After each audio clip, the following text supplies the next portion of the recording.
Welcome back. पिछली video की हद तक हम लोग क्योटो प्रोटोकॉल के मैकेनिज़म्स को भी स्टडी कर चुके हैं, किन मैकेनिज़म्स के तहत जो है एग्जीक्यूशन शो करता है। अब हम बात करेंगे कुछ शॉर्टकमिंग्स की। आपके सामने मैंने CBDR का प्रिंसिपल भी लिख दिया हुआ था। मैं कुछ बातें मेंशन कर देता हूँ ताकि आप लोगों को भी याद रहे। CBDR को हम डिस्कस कर चुके हैं, ठीक है। इसके अलावा हम इसकी जो मैकेनिज़म्स हैं जिसके अंदर आपका एमिशन ट्रेडिंग, CDM और जॉइंट इम्प्लीमेंटेशन, इनको भी डिस्कस कर चुके हैं। इनकी कुछ एग्जांपल्स को भी देख चुके हैं, जिसके अंदर मैंने आपको बताया कि चाइना और इंडिया में ही आपके तकरीबन 80% प्रोजेक्ट्स जो CDM के अंडर लगे हैं वो जो हैं लगे हैं सिर्फ चाइना और इंडिया में, ठीक है। तो इन्हीं कुछ बातों के तहत हम गुफ्तगू करेंगे इसकी shortcoming. And before I move on, एक और चीज़ आपको मैं ये भी बता चुका हूँ कि आपका यूनाइटेड स्टेट्स ऑफ अमेरिका और कनाडा दोनों जो है बैकआउट कर चुके हैं from Kyoto protocol second commitment period के लिहाज से, ठीक है, जो कि 2012 से अब तक 2020 तक चलना था। तो ये तमाम बातें जहन में रखिएगा और अब मैं शॉर्ट में डिस्कस करूँगा, तो आई वांट कि आप लोग सारे प्लीज़ अटेंशन लाजमन दीजिएगा इस चीज़ के ऊपर। पहला short coming, exclusion of developing countries. देखिए, डेवलपिंग कंट्रीज़ की अगर आप बात करते हैं और अगर आप सिर्फ डेवलपिंग कंट्रीज़ के एम्बिट के अंदर उन कंट्रीज़ को लेके आ रहे हैं जिनका पर कैपिटा इनकम कम है, और इस बात के ऊपर आप डेवलपिंग कंट्रीज़ के यार्डस्टिक डिफाइन कर रहे हैं कि वो उनका जो स्पैन है जिसके अंदर वो इंडिपेंडेंट रहे हैं वो कम है, तो ये आप बहुत बड़ी ज़्यादती कर रहे हैं। क्योंकि अगर आप देखें क्लाइमेट चेंज का जो मैंने आपको मॉडल कराया था उसके अंदर हमने क्या नोट किया था कि चाइना दुनिया का सबसे बड़ा कार्बन इमिटर है, और इसमें कोई शक वाली बात नहीं है। India lies among the 10 most polluted countries of the world, जो कि सबसे ज़्यादा पोल्यूशन कर रहा है कार्बन एमिशंस को पस मंज़र में, ठीक है। उसके बावजूद इन दोनों को लीवे क्यों मिला हुआ है, ठीक है। ये एक बहुत बड़ा मसला है। ये तो चाइना और इंडिया तक की मिसाल होगी।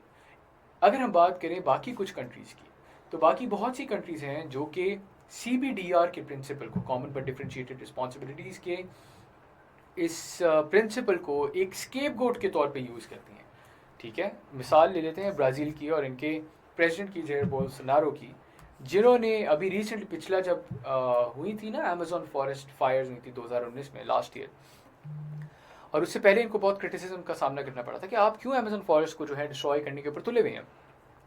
इन्होंने कहा कि we are a developing nation and we need to develop, and this is a resource rich area, और अगर हम इसके साथ इसके थ्रू ये अमेज़न फॉरेस्ट को हम नहीं कट करेंगे तो we can not really think of developing as a nation, we need the resources. So किया क्या इन्होंने CBDR के प्रिंसिपल के अंडर छुपने की कोशिश की और CBDR के प्रिंसिपल को स्केपगोट करने की कोशिश की।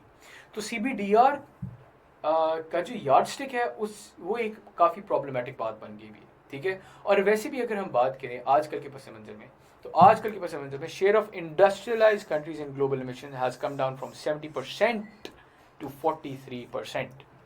आपकी 70% से लेकर 43% तक का डेफिसिट देखने को मिला आपकी इंडस्ट्रियलाइज नेशंस की एमिशन कंट्रीब्यूशन में। सबसे ज़्यादा कंट्रीब्यूशन आपकी जो डेवलपिंग नेशंस है वो कर रही है। तो डेवलपिंग नेशंस को इसलिए CBDR के प्रिंसिपल को लागू नहीं होना चाहिए।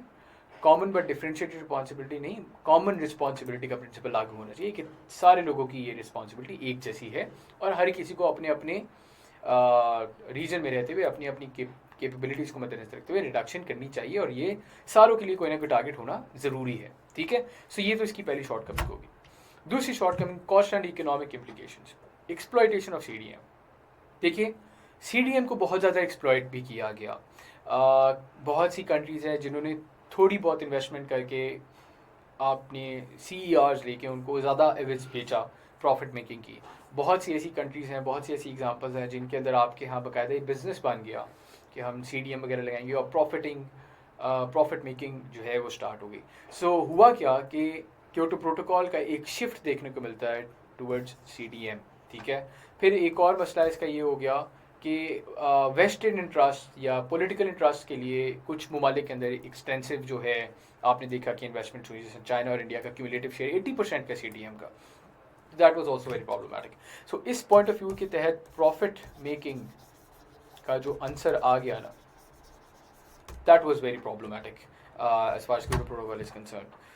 Penalties of non compliance withdrawal, अब अमेरिका ने विड्रॉ कर लिया, कनाडा ने विड्रॉ कर लिया, there is absolutely no penalty, ठीक है। नॉन कंप्लायंस की कोई पेनल्टी का तयन है ही नहीं। तो ये तो किसी भी कंट्री को इंसेंटिवाइज नहीं करता कि वो सही से क्योटो प्रोटोकॉल को फॉलो करे, ठीक है। And this ladies and gentleman is very problematic by all means. और कुछ फिर एम्बिग्विटीज आ जाती हैं, ये तो तीन मेजर मेजर बातें होगी, एम्बिग्विटीज भी कुछ आ जाती हैं। For instance developing countries criticise the setting of the base year as 1990। अब अगर आप 1990 की एमिशन को मद्देनजर रख रहे हैं तो 1990 की एमिशंस तो आजकल के पस मंजर में बहुत कम है। आज जो एमिशंस का एक ग्राफ है, अगर आप उसको देखें, आपको लास्ट टाइम का जो मैंने ग्राफ था वो जब दिखाया था, आप ध्यान में रखिए 1990 में आपकी emissions they reached around what 350 parts per million की कॉन्सेंट्रेशन थी आपकी कार्बन डाइऑक्साइड की तकरीबन तब। अब अगर हम बात करें तो हम तकरीबन 400 के करीब पहुंच गए हैं, 400 parts per million. Why are we keeping 350 parts per million वाला era as the yardstick? We need to move with time. This is the first criticism जो कि आपकी डेवलपिंग कंट्रीज ने किया डेवलप कंट्रीज के ऊपर, कि उनके पास तो स्कोप ऑफ वर्क ही बड़ा कम बच जाता है। वो तो पहली बहुत मिशन करें, 1990 को आप बेस लेवल या बेस ईयर क्यों बना रहे हैं, ये एक बहुत बड़ी क्रिटिसिज्म थी। फिर कुछ एम्बिग्विटीज थी कि कौन सा प्रोजेक्ट जो है वो कार्बन एमिशंस के एम्बिट के अंदर लाई करता है और कौन सा नहीं करता। क्या सिर्फ और सिर्फ ऑयल बर्न करना कार्बन एमिशंस के एम्बिट में लाई करता है, या गैस बर्निंग भी इसके अंदर लाई करती है? तो ये जो कुछ ग्रे एरियाज है ना, इसके ऊपर भी लोगों ने बहुत कैपिटलाइज किया। मिसाल के तौर पर gas projects, do they come into the Kyoto ambit? ये इसके बारे में किसी को भी अभी भी श्योरिटी नहीं है। क्या गैस प्रोजेक्ट्स को हम इसके एम्बिट में लेके आए या ना लेके आए, नोबडी नोज।